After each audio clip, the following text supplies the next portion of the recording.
So,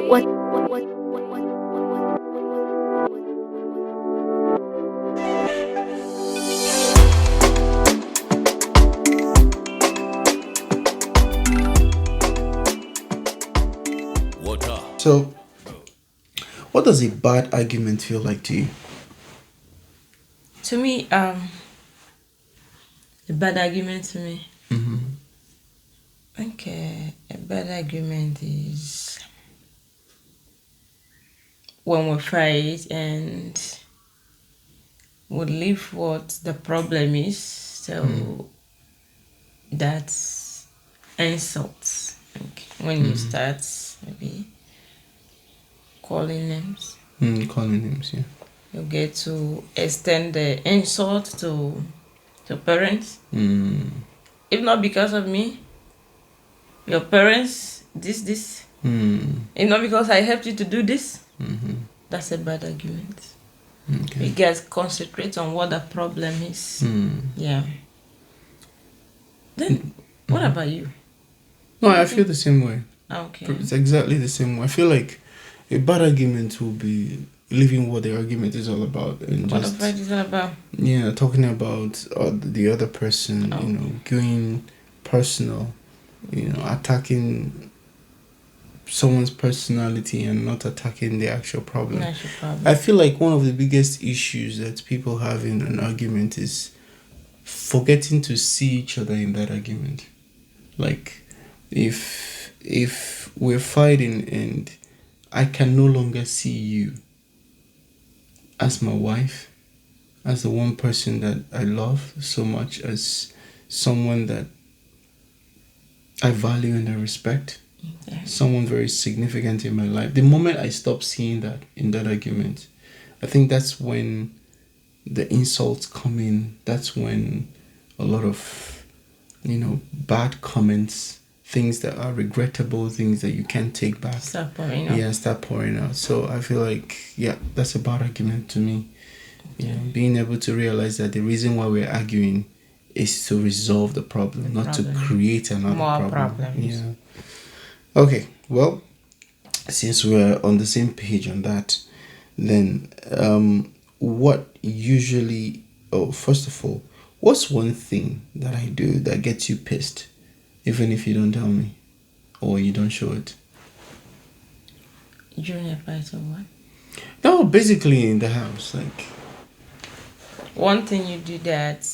Yeah, when I do it, it's like, it really gets you annoyed, but you may not show it, or sometimes you do. I don't know. Excuse me. So thinking. I think there's one thing that you normally do that. One thing that normally pisses me off is if I'm talking to you and you're on your phone, like you are replying me and you're on your phone. You understand? When you're not giving me that attention that I need and I think I deserve. You understand? You just be like, in that I'm a kind of, how do I say it? I'm not the main thing. Like I'm not the main thing you're concentrating on. I'm like, do I call it subordinate? What's the best word for it? Like this other person, like So when the attention is not necessary. So you guys give me your full attention if I'm talking to you. You understand? How does that make you feel? Very bad. Very bad. Neglected. You understand? Not recognized. You understand? Okay. If I'm talking to you, you have to. Like, do I still do it now? Yeah, of course. Oh, wow. Yes. Oh. I feel like that will make you just keep repeating, like asking me questions. Take for instance, I'm telling you a story. You end up, okay, what did you say? Okay, who did you say the person? Because you were not listening at the first time. Okay. You understand? But you said the story you used to tell used to have so many corners. That's the problem. But you start a story. Okay. We are talking about Jemima. Okay. Before I raise my head again, we're talking about. Because we're not listening. If you will see that the question flows. You understand? Had it been you listen, like if No, do you know that sometimes, my love, listen. Sometimes the conversation flows in your head. But in my head, it's like, where are we heading to now? I thought we are trying to. In my head, I'm taking that conversation one after the other. Okay. But you're giving me too many information to deal with. So sometimes it's like, okay, I know at some point it's So going do to you need get to. a new format of so No, because that would be restructuring you. I love you the way you talk. now I can tell stories in different dimensions. No, Trust me.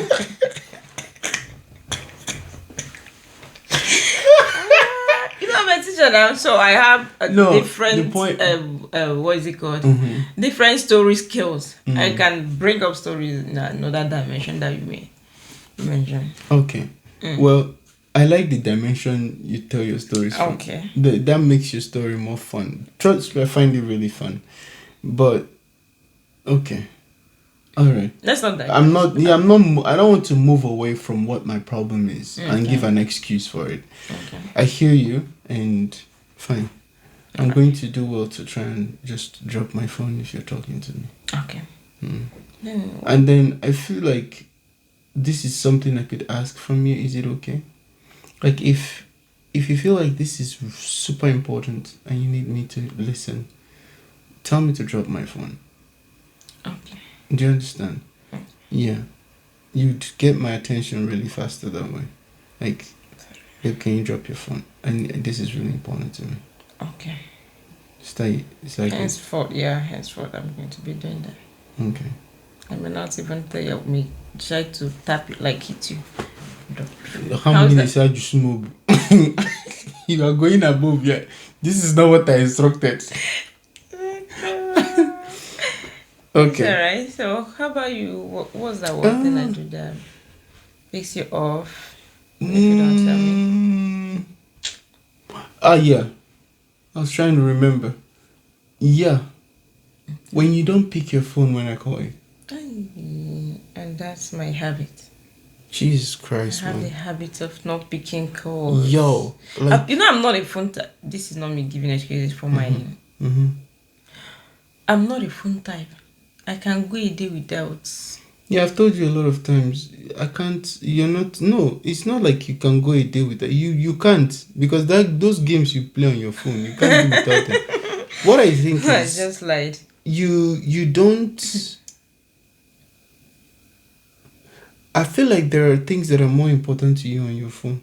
So do you think I will like hold my phone? Like I will be holding my phone and your call will enter and I will just blatantly ignore your call. No, that's not what I'm saying. You're not listening yet. Okay. This is what I'm saying. Okay. There are things that are more important to you on your phone. So, for instance, you don't ever take your phone off silent. And I keep telling you, you say it disturbs, the loud sound disturbs you. Yeah. It has a volume control. You can take down the volume of how your phone rings. But the point is, you don't do well with vibrations either. Because if your phone is vibrating, you don't even know. So, the games, your content creating, these things are super important for you on your phone.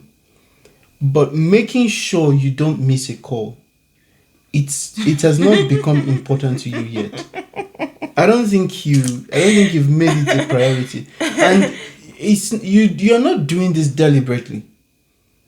You're not doing it deliberately. I'm sure you're not. You understand? But I feel like you don't know how much that affects me. Okay. When you don't pick the call. So like I feel like it's not even a feeling thing. There's something I'm thinking. What is it? I'm thinking of getting maybe a neck bag. To carry your phone. Yes. So So that even if the phone is vibrating, I will notice that the phone is vibrating. because the phone is- very soon. For you to be hanging a bag around in the house is going to be mad. Okay. Just make the phone ring out. That's all. Because it's not like the phone is ringing out and you don't hear. It's just that the It's on phone is silent, on no? silent. It doesn't ring out. Yeah. So it's not a feeling thing for me. It's more like You need to do better. no. Like on me, how it makes me feel in those moments. That's what I'm saying. It's not even a feeling thing. It's more like each time I call you, it's a moment in my head when I go, how is she doing right now? Are they okay? Is everyone safe? Okay. And then when I call and you don't pick, it's like, now I don't know if they're safe. I don't know if they're safe. What's going on? What happened? You understand? So, and I need you to help me with that. I am very obsessed about keeping you guys safe. Okay. Do you get? So it's like, help me with that so that I don't feel that anxiety of what's going on around you guys. Do you get? Okay. Sorry about that. No, it's okay. All right. Now, the next is, what do I do in conflict that helps you, even if I don't realize it? I think that's when you come back for, let's talk about this. Who does that more between us? You see, of course. Because in that moment, you see that all I have is my defense mechanism. Because I will feel like you're attacking me. I will feel attacked. Understand? I'll be like, let me defend myself. Yeah. But for you, it's the opposite. Let's talk about the problem. Understand? You're always about, let's talk about it. Understand? I feel like, well, to me, I will be like, that's not what I want to hear. Understand? I'm always in my emotions. Yeah. How I feel. But you will leave yourself to, let's talk about this.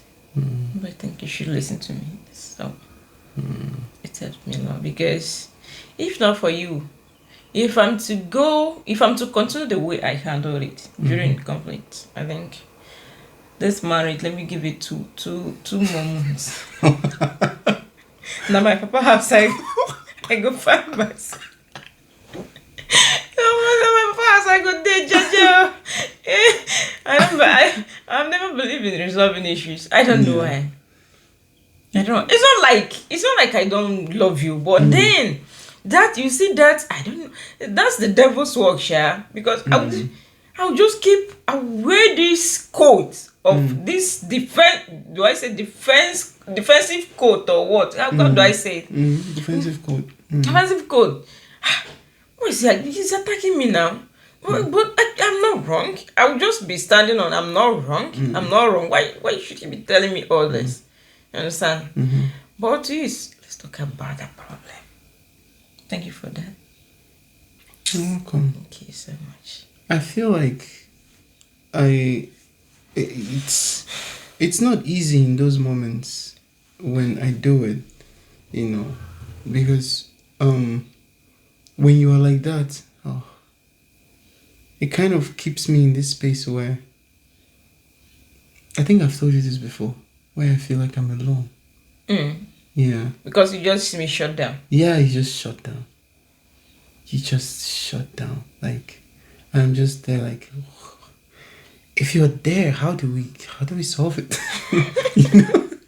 Yeah, but it's just I'm glad I'm able to do that, and it didn't just start happening. It came from a series of experiences, that I knew. Do you know the greatest lesson I learned in quarreling? Two people can be right and still fight. Not possible, could that be? Like, it's very possible. Tell me about this. Okay, so let me give you an example. Let's say, for instance, we want to buy a phone. Okay. And you say, yes. We want to buy a phone for you. You want to buy a phone for yourself, or want to buy a phone for the family? Like, I don't be specific. Okay, I want to buy a phone for myself. Okay. And you go, it's okay for you to buy the phone. Okay. But I want you to spend the money from a credit card. Okay. And I say, no, I don't want to be paying bit by bit. I want to spend the money, cash, one-time payment. Okay. Now, there's nothing wrong in what you're saying. There's nothing wrong in what I'm saying. Okay. But we can still fight about it. And then what we'll be fighting about would be something underlying and not a question of who is right. It could be power and recognition for me. Oh, you think I can't do things for myself? You get to tell me what to do. Who has the power in this relationship? And it could be neglect for you. So, I don't have a say anymore. You think I'm stupid. You want to rule everything, so I'm neglected now.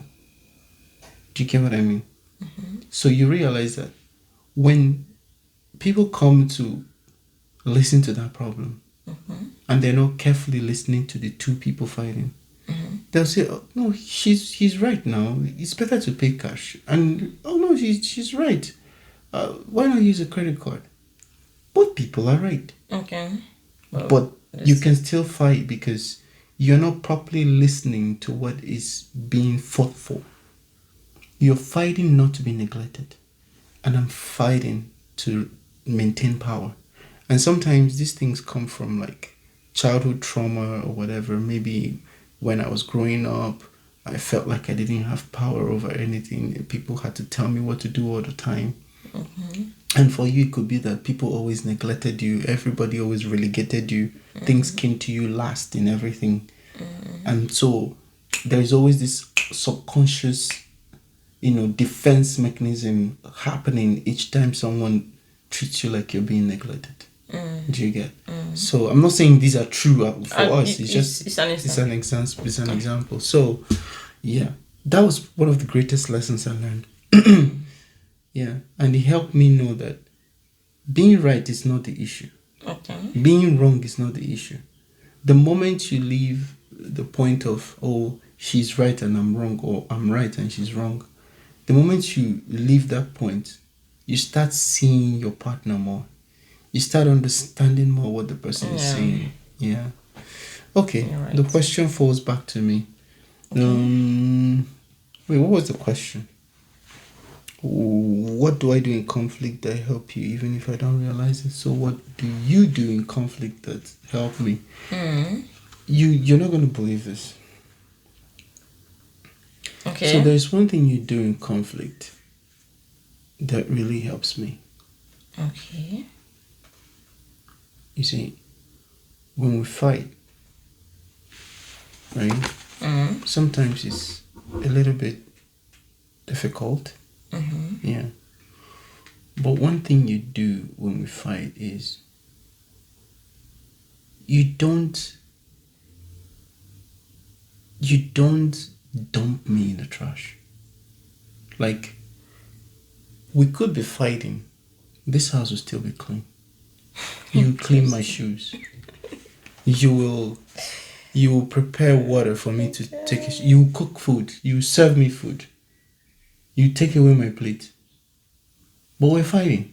Do you get what I mean? Like, true. You don't fight to the point where we're not, like, I remember one time we had this fight where we weren't talking to each other in the same house for, I think we were in mommy's house that time. We didn't talk to each other for like 2 weeks. But everything I was sleeping on the same bed. Yeah, we were sleeping on the same bed. I was on the other side of the wall. No body contact on that bed. You dare not cross my boundary, maintain your side of the bed. Oh, Jesus my Christ. God. Do you know that today I don't remember what we were fighting about? I can't remember what we were fighting That about. wasn't that serious. What causes our fight is, it's not like it's a major. Yeah, it's a just major. something that it's flimsy. it's not worth fighting. Yeah. You understand? So it was that period, but things were running smoothly. Mommy could not tell we were fighting. I think it was like towards the later part of the second week that she knew. She could smell, but that fight had been happening for 2 weeks. So it's one thing that you do that And if we're outside, we're fighting. If we're outside, two of us will smile and talk to each other and feel nobody will smell it. Nobody will smell it. But coming back home, Can you come back home? Mr. Yoleno. Yeah, it's the one thing that it really makes me really happy. Yeah. Okay. It's alright. The next question. Well, this one is, I think we've answered it answering this first one. What do I do that makes conflict harder? But let me just ask, is there anything I do that makes conflict more difficult? Oh, it's not. No. I think what you do that makes it harder is, for me, I think I've answered this question. For the fact that you keep pushing, you keep pressing, even when I needed the space. Because for me, I will be like, let me just give myself space, understand? So I will maybe examine myself, evaluate myself then. But then you don't need that gap, you don't need that space. You keep coming, Even what's this? I didn't mean to hurt you. That kind of thing. So that thing you're doing is worsening the whole thing, because what I needed at that time is space. I need to free up my storage space is what is full. So I needed to offload some, but you will not allow me to do that. But the fact that you are coming, you keep pressing it. Oh my God. Can't you see it? Can't you just see that? Can't I be left alone now? So, but then you're doing the right thing. Because it's that thing I just told you where two people are right and it's still a problem. So I could be doing the right thing by looking for that connection. Keep reigniting that connection. But I am still not right because you need that space. You need that time, that breather to be able to feel what you want to feel. You understand? And get done with it. The beautiful thing about you is, as much as you are in your feelings most of the time, you are able to operate in your feelings and you're able to identify when you're in your feelings. You know when you're in your feelings. Because you're the most logical person I've ever seen. Very logical. Like, I don't have to argue about, you could have done this. It's just the way you know. It's the way you felt in that moment, and I feel like what I could ask from you would be, don't request for space without a deadline. Do you understand what I mean? Yeah. Don't request for space without a deadline. Because for me, it's that thing I was telling you about. I just feel completely alone when you do that. So when you say you need space, it's like, also, what am I supposed to do now? Just exist here till you are free, do whatever you want and come back? Do you understand?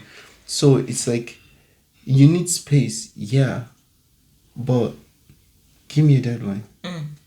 So what that would look like would be, can you give me till tomorrow night, or can you give me till this night? Can you give me like for 30 minutes? Can you give me like tomorrow night so I can, or 30 minutes to clear my head, or an hour to clear my head? I promise we're going to revisit this conversation. Do you get? So that way I know, okay, I'm not being left alone in space. I have a time limit to this. Do you get? And I also think that the reason I do that is because I don't want to go back to my childhood a lot, but it's like it stemmed from there. I was able to process that behavior and identify that I was always this person that, I wanted to talk about me. I wanted people to understand me more. Like, this thing about intentions and behavior. You saw that they were watching that video, yeah? Intentions and behavior. Yeah. So your intentions may be beautiful, but your behavior doesn't show what your intention is. And when that happens, people start assuming a different identity you're trying to create. You get? So I always felt I needed to explain my intentions to people. You understand? Because I had not really formed my behavior. I was still a kid, so I was just doing things randomly, sometimes the way I felt, sometimes it's stupid, it's dumb, but I knew I had good intentions, and sometimes it's not my intention to do this. But because of some things that were out of my control sometimes, in some moments, I did things that I wasn't proud of. So I always, and no one, when you do something wrong, nobody is actually asking you your thought process. Everybody is condemning the behavior. Do you understand? So I never had a time, or I was never in a situation where I offended people and I had a moment where I wasn't scared. I felt safe to explain my thought process and really talk about what it is like for me deep down, what I'm really going through, without any fear of being killed after that. Do you get? So I feel like that made me at first very defensive of myself until experiences and I started learning I don't have to defend myself, I have to talk about it. So it helps me and it helps the person around. Do you get? So yeah. Okay. That's beautiful. It is? Oh, thank you. Beautiful, yeah. Okay. Looks like I'm saying a lot of beautiful things in this video. This morning is beautiful. Okay. All right. Then our next question will be what does repair look like to you? You understand repair, right? Repair is I'm sorry. Understand? You get to talk about it. Yeah. Talk about the problem in a more beautiful way. With a calm tone. It's no more voice ranging. It's calm down. Hold your partner, then talk to the person. Do I do that? Always. Of course, yes. Always. I'll be like, Eve, give me your hand. Eye contact. You know that. That was this kind of small voice that that the people that are listening can no more hear us. That's the inner guidance. The voice we use in running tents. No, that's sorry. It's just you saying that you're sorry, even if you're wrong. You understand? This doesn't matter who is right or you have to keep that one aside.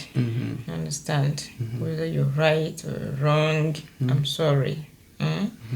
Then I feel like you should have been done this way, or I feel like you should have said this. Understand? And no more. Here you don't get to. It's no more that stage of question and. That's okay. Well, for me, repair. I think I actually agree with you. Actually, agree with you. Not just because I do it that way, and it's also because I feel like for me it's the right way to repair. And another thing I would say I need from you sometimes is there are moments where you do something that I don't like, and then I talk to you about it, and I tell you exactly how I feel in that moment. You get to apologize, but you leave me bare, so you don't repair. So, for example, you apologize, you're sorry, and then you become silent. You don't talk. I think I do that when I'm still not satisfied. Okay, talk to me about it. When in that you have to leave your emotions. You have to wear my shoe. You understand? You have to wear my shoes. just forget about how you feel. Come to how I feel. Discuss how I feel. Tell me, like, repeat all I've, like, keep repeating all I've been saying. You understand? In that, I get to know that, yeah, I think you've known what I'm pissed off about. Yeah. Okay. I see what you're saying. So you're saying when you get me angry, I, as much as you apologize for you being angry, for me being angry, I also need to see why you did what you did.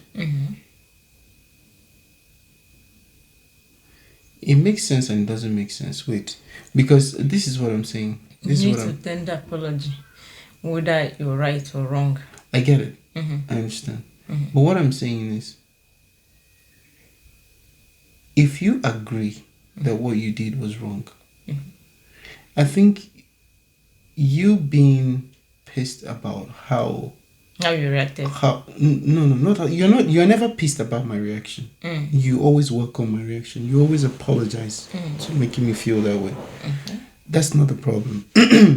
But the problem is you also feeling bad. I get it, because I feel like what you did came from maybe the right intentions, but it didn't land well on me. Do you get? So as much as it's the right intention, I feel like you repair me first. Or maybe that's wrong. Maybe I think, yeah, I feel like that. I don't want to be selfish, but at the same time, I feel like it's difficult for me to come from a place of not feeling repaired. There is this problem. To look at how your reasons for your behavior.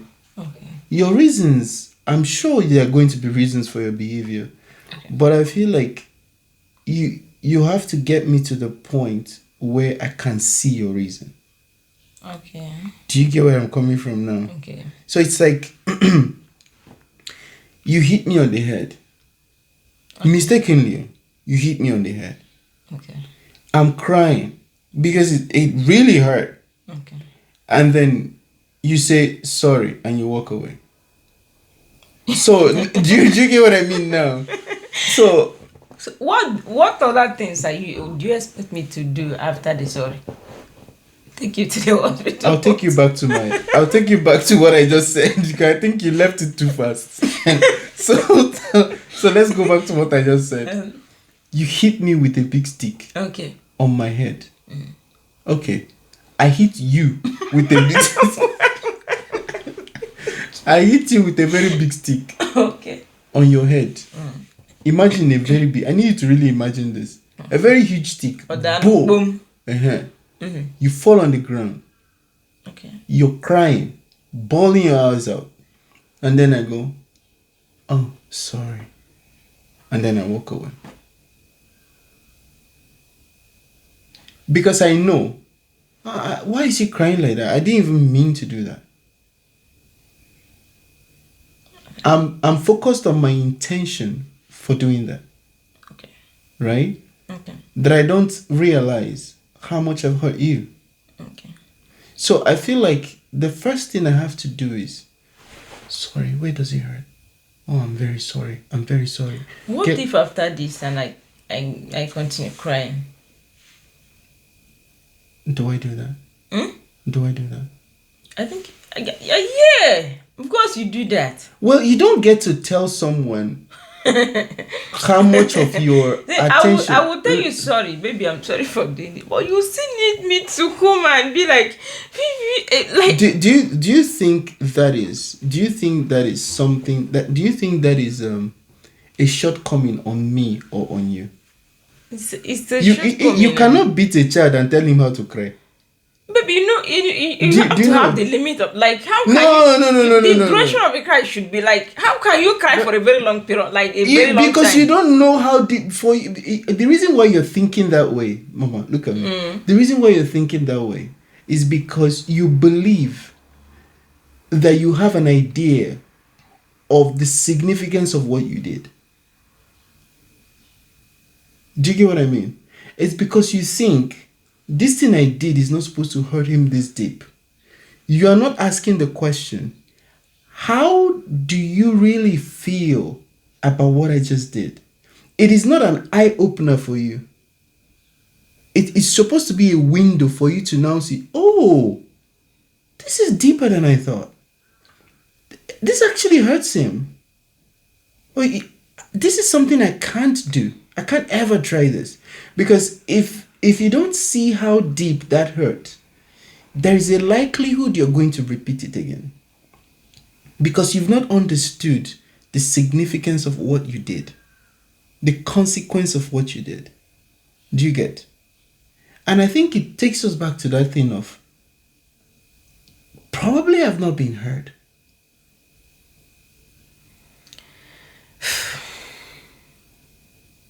Do you get it now? There is this problem I've always had. Okay. I'm not born to... How do I say? I'm not born to, explain my, explain myself, down to the... You've never had to explain yourself to anyone. It's not no, I do explain myself, but that, when I do something wrong to you, and I come and say, hey, babe, sorry, is it penny? Do I need to massage it? Yes. I believe that you're supposed to be fine after all this thing. After, I've touched the part, I've probably rubbed, massaged the area and all that. If you keep, do you want me to keep myself for you? Why are you still crying? I'll be because of this small thing, why is he still crying? Are you okay? Are you a baby? Now let me ask you a question. Do you remember? No, calm down. Why are you laughing? I've not even said anything yet. Okay. No, I'm listening. You realize, because for people who don't know, I'm her first. So you've never had any other relationship aside me. So I feel like you've never been in a situation where you've never had a relationship broken before. I don't know what it feels like. So you've never been at that point where you're about to lose a relationship. Yeah. So what I'm driving at is, you've never been in a position where you had a lot to lose. So you don't feel like you need to go in deeper, to exert more, to show deeper care, because it's what do I have to lose? Do you know that that's not me trying not to care? Yeah, I know. It's just that you care, but your care is to a point. You believe that if I show my care, you're supposed to already see how sorry I am. Do you know what that behavior made me feel like? Tell me. It makes me feel like a baby, you are too soft. It's not care related to something. It's how can you be too soft? Babe, are you a baby? Must you complain about everything? But this is how I feel. To me, I'll be small thing, we just must side. I'll be come on, must we discuss this? It's every small thing you come and sit me down to keep explaining and keep on just keep repeating that. It makes me feel too soft and like a baby, like Tata. You fear vulnerability. Is that vulnerable? Is that me not being vulnerable? No, you are. Okay. But you fear it. You fear moments where you have to be very vulnerable. Where you have to... Let me ask you this. Okay. If you have to... How does it make you feel to beg for something? That is this something. If I want, take for example, this is your pepper and I need this pepper. If I come to you and ask you to, please, can you give me this pepper? And you said, no, just me. For the fact that you told me that you cannot, I will just leave. I can't go to that extent. Please, what do I do? Do I need to promise him that I will do something for him before he releases me? But the fact that you said no, you just see me, I will turn and go. Are you beginning to see what I'm telling you? Just relax and think about what you just said. Are you beginning to see how you need to be vulnerable? You need to show how deeply you want something. But if you feel like if you do that, it makes you feel smaller. It makes you feel weaker. So you don't want to lose that control, that strength. So you stay strong and keep your face tight and strong. It doesn't mean you don't care.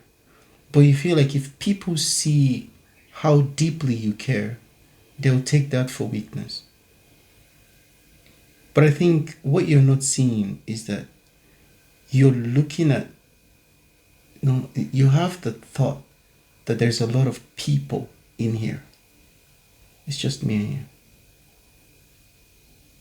So I don't see a weaker person when you become more vulnerable. When you say sorry 100 times. I see a woman who genuinely cares about me and a woman who is not ready to lose me for anything. Look at me. Do you understand that? Even as you're telling me this, I'm beginning to feel so like why are we not why are we repeating like let's move on now.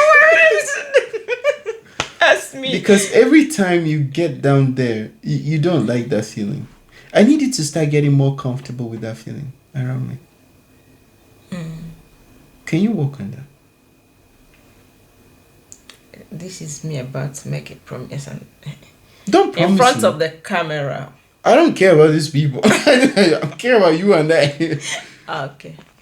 Don't promise me. Let me see if I can work on that. But the thing is, it seems like it's in it. Yeah, it's in it. Okay, so I'm born with this masculine. Yeah, masculine. you're all very masculine. Understand? Yeah. You're more on the masculine spectrum. Yeah. Let's get. It's so bad that you and I, you have your clothes, I have my clothes, but the only clothes you wear are my clothes. I thank God that you most can of them. Go ahead and tell the world that the sweater I'm wearing is your own. No, but it's the truth now. I thank God that most of my clothes don't size you. If not, I won't have clothes. We will have clothes. No, I think you are on the masculine spectrum, of which anyway, that could be a different video. But it's like there was a time when that was my biggest problem. Yeah, until I realized that it shouldn't be. Okay. Yeah. Okay. Well, I hope we've not. Yeah. What's the next question? What's one thing I could be better? Okay, I could do better. I think we talked about this. All right. What helps you know that we'll be okay after a fight? For the fact that I have it in my mind that this is my teammate. Understand? Where are you going? I've come to stay. Understand? You just have to stay focused. You just have to be consistent. Understand? You get problem, focus on your problem, solve it, get back. You're not leaving. So you're saying that being married helps you with the trust that we will never split, or I'm always coming back. That we're always coming back. Of course, both of us, we're always coming back to each other. Understand? Just resolve your issue. What if when we were not married? What made you remember feel like... we are discussing marriage here. I know. Okay. But what I just needed to know, when we weren't married, what made you always know that he's coming back? It's because of the way you love me. I know that. Can he actually do that me? I don't think he can just live and live forever. Okay. You know what's funny about that? You almost left or what? No. What's funny about that is you trusted I would come back because of the way I felt about you. It's funny that it's not because of the way you felt about me. Because that's the actual reason why I come back. I have to be honest. In this relationship, if we were to measure the love we have for each other, I love you.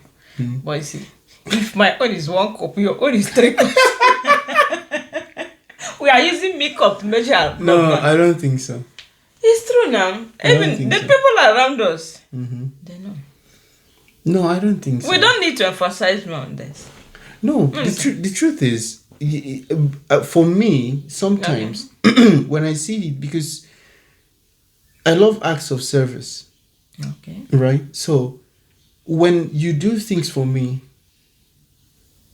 it's like, I always feel like from how I talk to you, from how I connect with you, from how I'm always working on this relationship with, my mind and everything, you do that with your actions.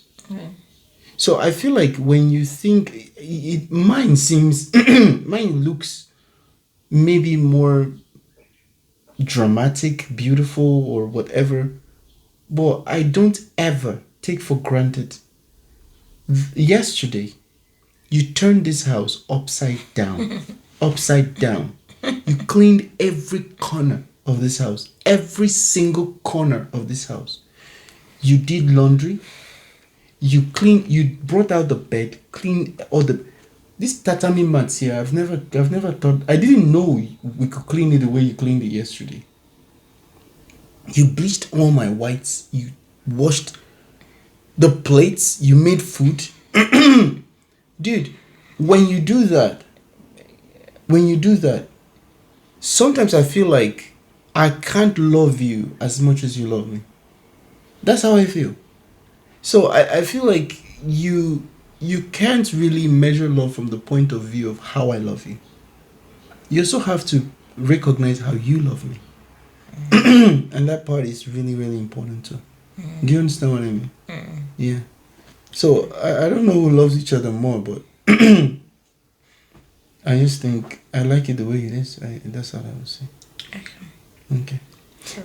I think we'll come to the end of this video. That's all the question. Yeah, but wait, did I answer my own question?